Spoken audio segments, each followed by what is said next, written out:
Welcome back, everybody. This is your three-man booth. I'm Dan Salem with Phil and Bud, and we're going to be doing the best bets of the season, ATS picks. And this week, before the season kicks off, we've got over-under win totals. We've picked two teams each. I will go last, but we got our two locks of the year each. So a total of 6 locks if you're interested in betting over-under win totals. Because, I mean, why not? Why not, right? I think it's a good bet. Phil, who you got? So right off the bat, I know you guys hate the Patriots, and most people do, but they're sitting at 9.5 right now. And I know they play in the division with the Jets and the Bills and Miami, and they usually have an automatic 6 wins usually every single year. But this is a different year. A lot of the personnel is gone. A lot of the personnel is not coming back. A lot of them are sitting out. That defense that was elite last year, for weeks is not going to be elite this year. The schedule's a little tougher. The Bills are a little better. The Jets played them tough, I think, at least one game last year, right, if I remember correctly. So, yeah, they still may win the division, but they may win that division at 8 wins or 9 wins. 9 and 7 might win that division. That half game, I think, is going to get them. I don't know if they get to 10. So are you picking them? You picking them under 9.5? I would think under 9.5. Okay. We'll see if Cam Newton stays healthy, right? Last year he could barely throw the ball down the field. I don't. We can let's share our thoughts then, Bud. You'll give us a pick, and then we can go a little circle here. My other one. You want me to go on my other one too? No. Let's wait. We'll save it for a second. So we'll go around. But I want to agree with you with that, and that half win's tough, but winning the division at 9 doesn't feel likely. So I don't know if I like your logic, but I like your pick. I've got New England going 8-8. Well, I have New England going 8-8, losing the division. I got Buffalo at 10-6 for the AFC East. So okay, so you like the under too? I like the under. I'm not sold on what Cam we're gonna get, and let's be honest, is Cam even the starter right now? I mean, he's taking first team reps, but the word out of camp is that he still needs to learn the system. So I mean, there's no lock that he's going to be the week 1 starter. Yeah. Well, if they were going to tank a season, this is the season to tank. So I hope you're right, Phil. I also think Stidham is hurt right now, so it kind of leaves the door open for a Cam week 1 start at the moment. Yeah, I'm hedging that bet with Cam. I don't know if that's a bet you can place, but I'm sure it is. All right, Bud, you got? Who do you got for your first lock of over under? I'm taking Pittsburgh over. I have Pittsburgh 12-4. Ooh, okay. So Pittsburgh over 9.5. Right. So I have Pittsburgh winning the AFC North with 12-4, and Baltimore at 11-5. So they got them by 1 game. I think Ben has a lot to prove. I think James Conner is going to be healthy this year. A revamped offensive line, a solid defense as they always are in Pittsburgh. I think now that Ben is going to be back, and they're saying that he's throwing the ball like he was a rookie, it should bring out the wide receiver play a little bit more than it was last year. I mean, last year it was non-existent. I mean, they had no quarterback play. And if you look at their schedule, they have a pretty favorable schedule, especially on the back end, which is where I'm predicting most of their wins. So, I would definitely say Pittsburgh over 9.5. Yeah, I like that. I mean, I like Pittsburgh to rebound this season. It's hard to say whether they win the division, but 10 wins feels pretty good when you got the Bengals and Browns on the back end. I don't know. I agree. People are sleeping on the Browns. That's just my hunch. I don't think they're going to be a doormat. That's my hunch. Okay. I'm not okay, but I think they'll be a little tougher. What about the Bengals? Because I'm going to keep it in the AFC North with my lock. The Bengals, I'm locking them under 5.5. They've been so they're my doormat. We'll see what you guys think in a second, but they have had a really rough couple seasons here. They still do have AJ Green, but they're running out a rookie quarterback with very little practice time, no preseason games, with both Pittsburgh and the Ravens and a resolute Cleveland team to face. I mean, it's hard for me not to see that as 6 losses. 5.5, so that means they could win 5 games, and I guess that would still be a little bit of an improvement from last season, and they meet my under. So I think they're a lock to win under 5.5. They have their back end of their schedule is rather difficult. After the bye, I think they have one winnable game, and that's against Washington, which I think Washington is going to be terrible. Yeah. I have Cincinnati at 4-12. Oh, very good. That number's Yeah, four who's and your a next pick? Yeah, 4.5 is tough. I mean, I think 5.5. 5.5. 5.5. But when we did this last year, remember, we both predicted that Washington and Miami both wouldn't win a game because I think that's exactly what happened. But yeah, but now keep in mind we were pretty close with that because for about 8 or 9 weeks they were garbage. And Well, they played each other, so one of them had to win. Right. But name a rookie quarterback that succeeded in his first year. You can't. Mark Sanchez. So Joe Burrow might be the second coming of, He might. What's his face? over here, but it's not going to be this year. RG3 succeeded in his rookie year. He was an exception. Doesn't prove the rule. I agree. That's true. But Joe Burrow is not a running quarterback. He's a pocket passer, and he'll be fine for years to come. It's just with no rookie training camp, with no OTAs, with barely any training camp. I think it's just bad offensive line. Yeah, bad offensive line. It's just, the cards are stacked against them. I want to give one final shout out to Mark Sanchez. He did succeed in his rookie year. We kind of glossed over it. Keep in mind, Cincinnati has what we would consider a not so strong offensive line either, and a middle of the road defense. So, a lot is going to be thrown on his shoulders. And to your point, Dan, he's had no competitive gameplay. Scrimmages aside, it's one thing to go against your own defensive end and you're not getting hit, and it's another thing to go against Aaron Donald and and get lit up. I mean, their first game they got to play Cleveland. I mean, Myles Garrett is going to run all over their left tackle. He's going to get killed. Poor guy's going to get killed. We'll do our ATS picks next week unless Cincinnati's getting like 21 points. I'm definitely going to go with the Browns week 1. All right, Phil, who's your second pick? So I was really tempted to take Tampa Bay at 9.5. I was tempted I was swayed, but I'm not. I'm actually going to go with a little more chalkier of a pick, and I'm going to take the San Francisco under 10.5. Ooh.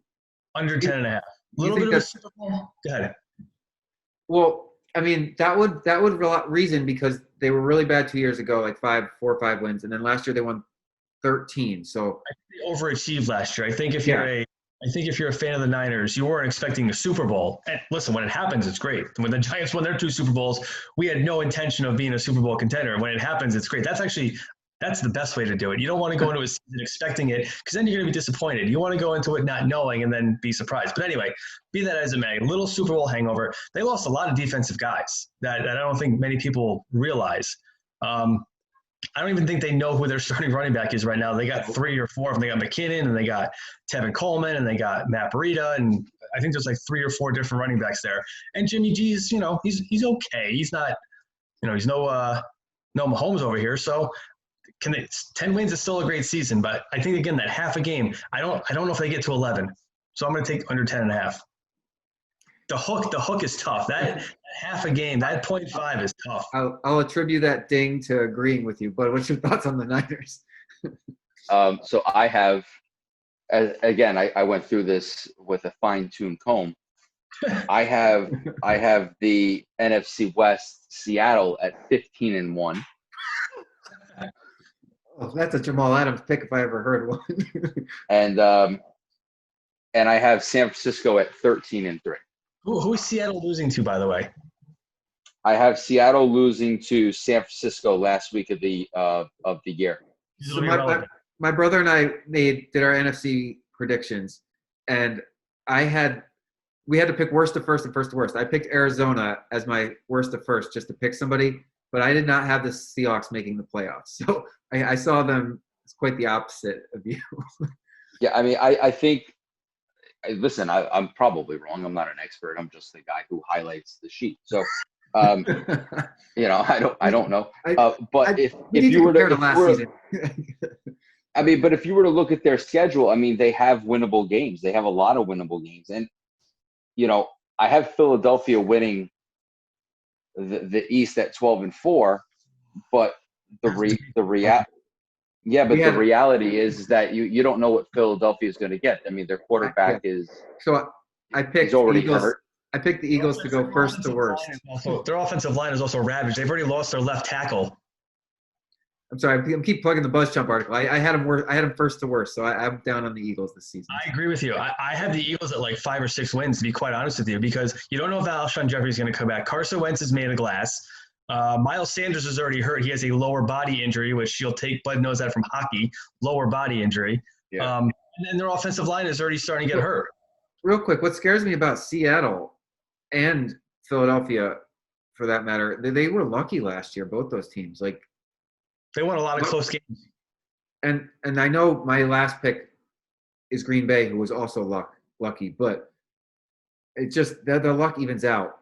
And Seattle's in a tough division, so I have a hard time putting my eggs in their basket. So, Bud? Was that your over the Seahawks, or were you just tossing that in there? No, I took Pittsburgh. I mean, again, I'm more confident with Pittsburgh than I am with Seattle. I mean, I'm just going through the schedule, and I think that if the defense can play somewhat well, and Russell Wilson easily, if he stays healthy, you saw how he played last year on a mediocre team. He easily won them 7 games, and they were a couple plays away from getting to the NFC Championship game. They should have beaten Green Bay. And because we saw what happened when Green Bay played San Francisco, I mean, that game wasn't even close. I mean, San Francisco absolutely smoked them. So, I think that Jamal Adams, yes, I think that's a huge add. I don't know what they're going to do with him because they don't play the style of defense that he likes. No. But, if Russell Wilson can stay healthy, he can easily win a team 6-7 games, and we all know that. So, I mean, if he can do that, there's other winnable games on the schedule that they could easily go. Yeah, maybe 15-1 is obviously a bit stretchy. Their over under is 9. So I mean I don't hate the over on 9. We were talking San Francisco at 10.5, which is a bigger leap because you're either betting. You're getting the respect for being the defending NFC champion. So I get the number. Yeah. All right, Bud. Who's your final pick? If it's not Seattle, who you got for your lock? I'm taking Jacksonville under 4. I think Jacksonville is going to be. Let's give you the credit of it's 4.5, and that extra half game gives you a little buffer. Okay, go ahead. All right. Yeah, I have Jacksonville going 1-15. You love to bottom out teams, but they're ripe for it. I know. But here's the thing. They just traded away their best. Yeah. They just traded away their best defensive player. They just traded away their running back. Gardner Minshew is. I'm not sold on Gardner Minshew. It's almost like they're trying to lose. It's like Doug Marone's going to get fired this year. It's a tank for Trevor Lawrence by far. They're going to be terrible, and their schedule is hard. It's very hard. It's not super easy. I mean, it's very difficult. So, I mean, the AFC South is going to be much better than people give it credit for. I think Indianapolis is going to surprise people. I think the addition of Phillip Rivers behind a really good offensive line, a decent running game, and a defense that is better than what people give them credit for. I think Indianapolis is going to be much better too. So I just don't see how they can win games. Yeah, I mean, I'm down on the Texans. I feel like they're falling more back to the pack. I know Indy and Tennessee are still pretty solid. I like Minshew, but I don't know if I can rely on any other skill players on that team. I have a hard time disagreeing with you, but I want to. I mean, Houston just traded away their best player. Yeah, I mean, you mean to tell me that they're a better football team without him on the football team? No, give me a break. No, and I mean Watson can't win everything. So David Johnson back in the deal. But he's been injured for the last 3 years. I mean, he can't stay healthy on the field. And that's the Texans' MO is they bring in these running backs that are injury prone, and they think they can get them on the cheap. And then what ends up happening is that they don't get anything out of them, and they have a one-dimensional offense. And without Hopkins there, what is there? Everything's going to go through the quarterback. It's going to be like Lamar Jackson, and Lamar Jackson's going to get killed if he runs as much as he did last year. You still think they win more than Jacksonville? I have Houston at 7-9. So 7-9. Okay, so that could be overachieving. It's kind of just middle road. Let me give you my final pick, and then we can circle back around on these. I got Green Bay over 9 wins. I know that they won a lot of close games last year. They were 6-1, 7-1 in one-score games last season, and that is not a sustainable stat. But Aaron Rodgers was just coming back from his injury last season. I think he's got another full year under his belt with this coach here, and the running game's pretty solid. He just always has a good rapport with his wide receivers. I don't know about the defense, but I don't like the rest of the division. I think Minnesota continues to take a step back each offseason from their height 2 years ago, 3 years ago.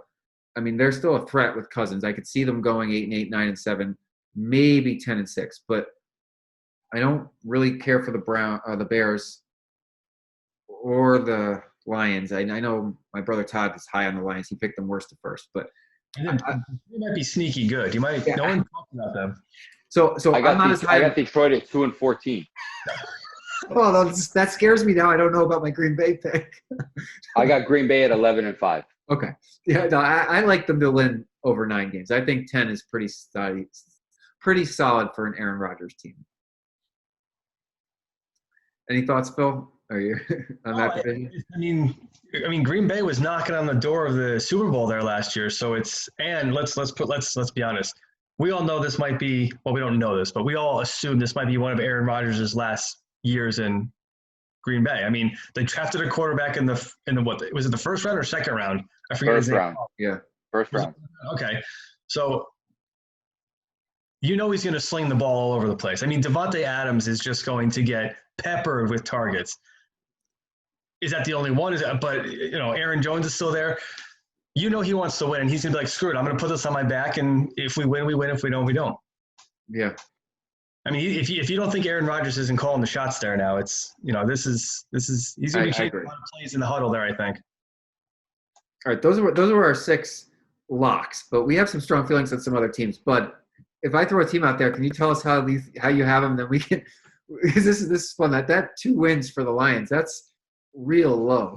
I mean, Phil, did you make the similar record predictions for every team yet, or no? So I started to. I didn't actually finish it. Okay.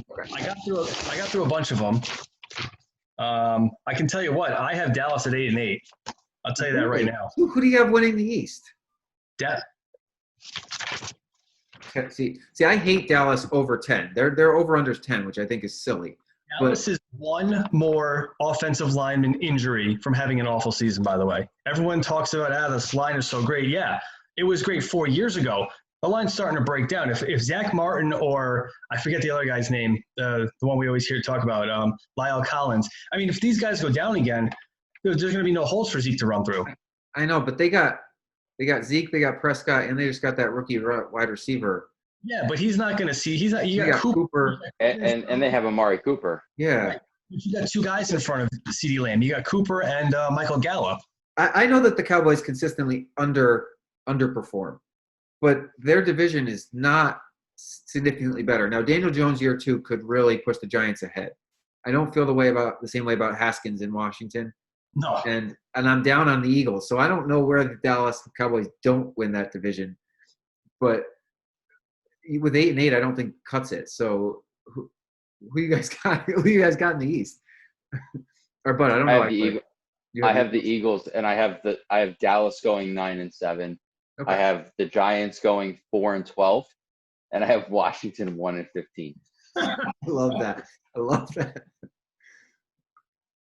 Phil, who do you got in the East? It's tough because I can my homerness comes in here and yeah. You got the Giants at 9-7. No, actually, 8-8. I have 8 wins, and only because all year last year we never saw Shepard, Tate, Slayton, Evans, Ingram, and Barkley on the field at the same time all season. If all those guys are healthy, I mean, like you said, Daniel Jones has weapons galore. Now, the defense is going to suck. We all know that, right? We know the defense is going to struggle. That's what scares me about them. But the offense can put up points. It's just, I don't know. I don't know what they're going to do. I don't know. Listen, I hope they win more than 4 games like Bud predicts, but the offense will not score points because the offensive line is garbage, Phil. no, We go through this debate every single year. It is impossible to score points when the quarterback is on his back within 3 seconds. Last year, Jamal Adams literally took the football out of his hands. Yes. He handed the ball off to Jamal Adams. Do you really think that behind the same offensive line, anything is going to change? They're not going to change. They're not going to create holes. He's going to be pressured. They're not going to be able to get the ball out. I'm sorry. And their defense is terrible. They have no secondary to speak of at all. Yeah, they just traded for some cast-off, I think, from Jacksonville. It's going to be a mash unit on the defense. I completely agree. Listen, I think that whole thing with Jamal Adams, I think he ran over Nate Solder, and he's taking the year off for COVID, and good riddance. Yeah, I mean, chemistry is everything, and if the Giants – I could see the Giants finding reasonably decent chemistry on offense. The They defense used their number 1 pick on Andrew Thomas. Yeah, I'm not down on the Giants offense. I don't know about their line. I mean, they're unproven just like the Jets line, so I'm willing to give them the benefit of the doubt until they show me they suck. But the defense scares me. I mean, they gotta be able to stop people in the NFC. The NFC is strong, and it's gonna be a struggle to get to 8 wins if they can't stop anybody. You're going to see it week 1 against Pittsburgh. Yeah. Yeah. Oh boy, are we.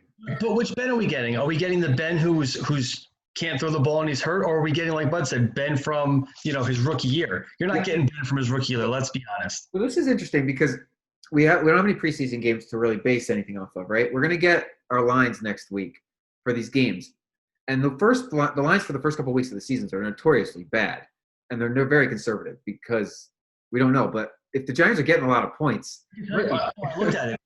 I actually looked at this one, and I should have pulled it up. I can probably pull it up while we're talking, but the Giants are only giving 3. oh, They're home, but there's no fans, so what does it really matter? no. So see that 3's a push. So then I'm taking Pittsburgh all the way. No, Pittsburgh is giving 3. The On Giants the are road. at home. Yeah. Oh, okay, so that's like a 6. Yeah, but Pittsburgh -3 is an easy pick. It's for week 1. All right, it's interesting.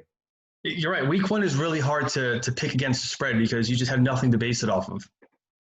Yeah, and this could be a preseason week 1 since we had no preseason. The first 4 weeks are going to be a preseason. Yeah. The first few weeks are going to be really bad football. Yeah. So that's why if you can, for any team, if you can steal a win in the first few weeks, they all count the same at the end. Yeah, it's very true. Anybody could steal a win or 2. Some of these teams may surpass your 1 with victory predictions. But do you have anybody going winless? Who do you got with 1 win? No. I got Jacksonville and Washington both 1-15. Okay. It's interesting. I guess the Jaguars need a quarterback. Washington principal has 2. I don't know if they really. But. Let me throw something out at you. Dwayne Haskins obviously is the future, right? He didn't play well last year. Yeah. The team has really not evolved anything from last year to this year. Is there any chance that we see Alex Smith? Well, I mean, if Haskins gets hurt, yes. The guy almost died. I know. I mean, but he's ready. If he's ready to come back and play, he's an infinitely better quarterback than what we saw at Haskins. And it's definitely possible because Ron Rivera didn't pick either one of these guys, so he's not. He has no allegiance to Dwayne Haskins. I'm so torn because you don't want to bail on Haskins' sophomore year. Like, you got to give the guy a shot to succeed, and they didn't really do that last season. But how's he going to succeed? He's got no. I mean, the Darius guy's off the team. There's nobody. Adrian Peterson is running the ball. Chris Thompson's going to get hurt in the first 3 weeks, and you have Terry McLaurin as your 1 wide receiver. That's all I can name. I know. So if I'm Alex Smith, I don't want to be put in as starter on that team. But there's a decent shot that Smith goes in at the end of the year if they're out of it and they don't want to risk injuring Haskins. He needs 1 or 2 games to show he's still got it. That way he can go somewhere else next year. Yeah, trade chip. Yeah. I don't know what his contract's like. He's been out of football so long. I don't even know what his contract status is. This his last year? Is it a 1 year? I don't even know what his contract status is. He missed the 1 season, right? Just the one? He missed season and a half. Yeah, it felt like almost 2. Yeah, about a season and a half. It was November of 2018, so he missed the back half of that. But most people don't remember when he got hurt. Washington was in first place. Yeah. But was he playing that? Was he quarterback in that team? I don't remember. Yeah, he was. Yeah. He got carted off the field, Joe Theismann style, with that injury. Oh, it was scary. I'm glad I missed that one because I don't remember it. Well, you should watch the E60 on it. I'm all set. Not going to happen. Okay. Well, you should. I'm not going to. It'll scare you from letting your kids play football, that's for sure. I'm all set. Okay. All right. So, Bud, you got those 2 1-win teams. You got the Seahawks with 15 wins. You got anybody else topping out the league? I got Kansas City. I think is chalk. I mean, I think Kansas City's gonna win the Super Bowl. I think they repeat. Oh, interesting. You're the first time in a long time. So I have New Orleans and Tampa both going 13-3. Wow. Tampa's going to go 13-3? Hey, where are all these wins coming from? You got Tampa, New Orleans, Seattle, and San Francisco. Listen, I mapped it all out. I'm not, okay. I don't create numbers. I do the data. I use the research. Hopefully like the right ones. I got to remind you, last show, you said how much you loved the Falcons. What do you got about it? I have the Falcons at 8-8 and just missing the playoffs because I have Minnesota going 10-6. My next team is Dallas and then Atlanta. I do like now. Remember, I said Atlanta. I like to be better than they were last year. They were 7-9. People. They were 7-9. They weren't. Yeah, they were, weren't they? Were they? Pretty sure. I thought they were worse than that. Anyway, better technically. So we do a wins pool, and I liked my pick of Atlanta in the mid round, but your convincing really pushed them over the top for me. Now you got them at 8-8, and I'm like picking them for a 10-win team. Well, I hope you didn't break the bank, Dan. No. I mean, I won the wins pool last year, and the Jets. I had the Jets last season, and I still won the wins pool. So I got the Jets in the last round this year as well, and for a last round pick, I mean, you're hoping for 7+ wins, so that was pretty good. I got Green Bay, Atlanta, and the Jets. That's a really solid scale in my mind. The Jets don't sniff 5 wins, Dan. They lucked into 7 last season. They can at least get 8 this year. They're better. Jets to 7 right now. Ready? They're going to beat Buffalo week 1. They're going to beat Denver. They're going to beat Arizona. Well, Arizona's tough. Huh? No way, dude. No way. So they easily split with Miami, Buffalo, and New England, if not take both from the Dolphins. That's 3 or 4 wins. You're telling me they don't win their other games? They got don't they play like so I have them winning against I have them winning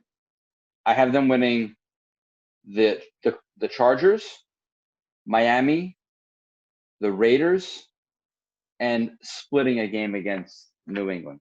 I have them losing both games to Buffalo. I have them go. They surprised you last year in week 1 against Buffalo, and they should have murdered Buffalo. Oh yeah. So I have them starting the season 0-5. 0-5 to start. Always the best. Always the opposite. It's hilarious. They're definitely beating the Broncos. I mean, I like Denver's weapons, but their quarterback's a shoo-in to get railroaded by the Jets defense. But Arizona is much better, right? Indianapolis, I'm high on Indianapolis. Presumably. I mean, we really don't know.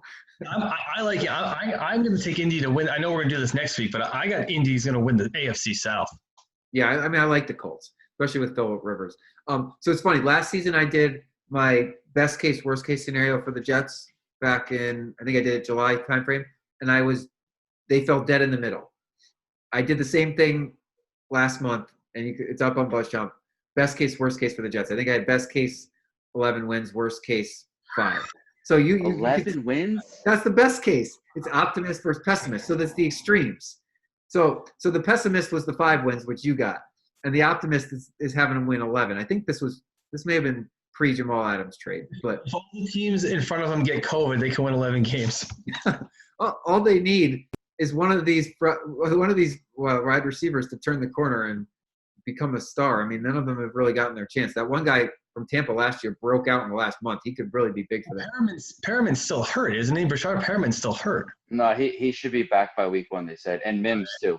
I mean, the optimistic view of their season is predicated on Le'Veon Bell playing like he did in Pittsburgh and Sam Darnold taking the next step. I'm not suggesting both things are going to happen, but it's likely one of them does. It's weird.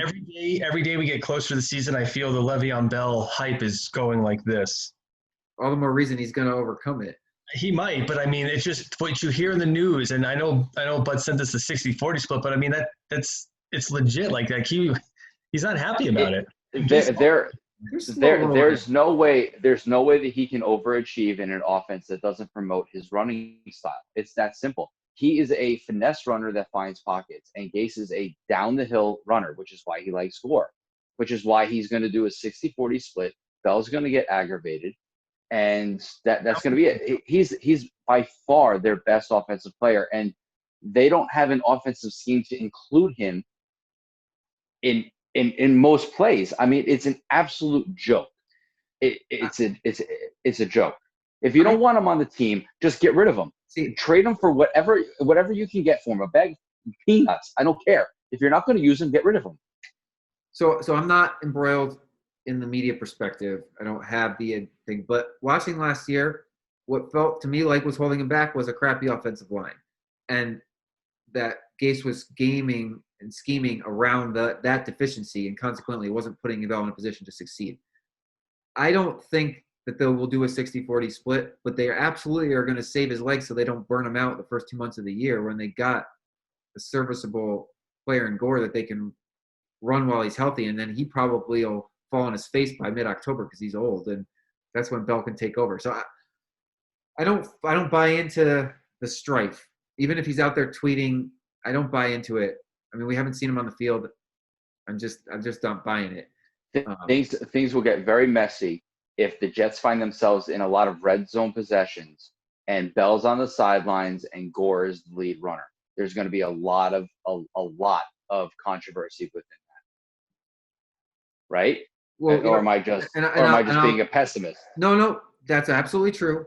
But I'll say the thing that I'll say for every single team: winning solves all these problems. If they're winning games, it's not a big deal. I don't see Bell complaining about touches if they're winning. If they're losing, absolutely, he's going to run his mouth. So we'll see what happens. I'm not suggesting that they're going to win 11 games, but they are in. I'm not as high in Buffalo as most people. They are in prime position to steal an AFC East at 9-7. I think 10 or 11 wins will win that division handily if one of the teams can get to it.